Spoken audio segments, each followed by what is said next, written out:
My first education was history, as you kindly said, and so I always have to look at things in a historic perspective. And for those of you that have a bit of interested in the history of strategy, it's actually not that old strategy. Before 1900, strategy didn't exist. You had monopolies, and a monopoly doesn't need a strategy in the end, right? It's the best business model there is, after all. So why do you need a strategy to do it even better? So you need that. It really started in the 1920s. That was the golden period with scientific management. By the way, in the 1920s were also the time when the first management consultants were born. A.T. Kearney was started in 1926, 90 years ago, in Chicago.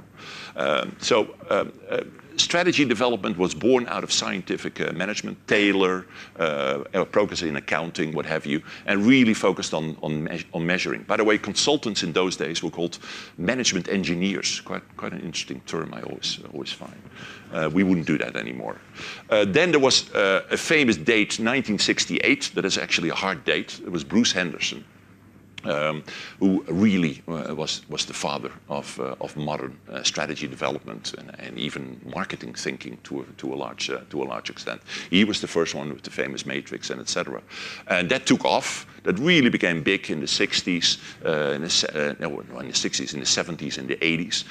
And that is actually the reason for this title of the Walter Kiekel book, The Lords of Strategy. You might remember in the 70s and the 80s, the strategists were the all-powerful thinkers. They were the Jedi of the business world, so to speak, right? They were able, with magic power, to solve everything that there is.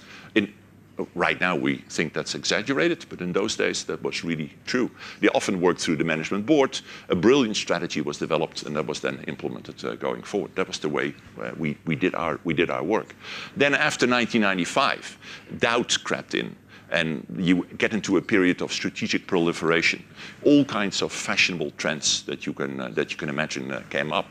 And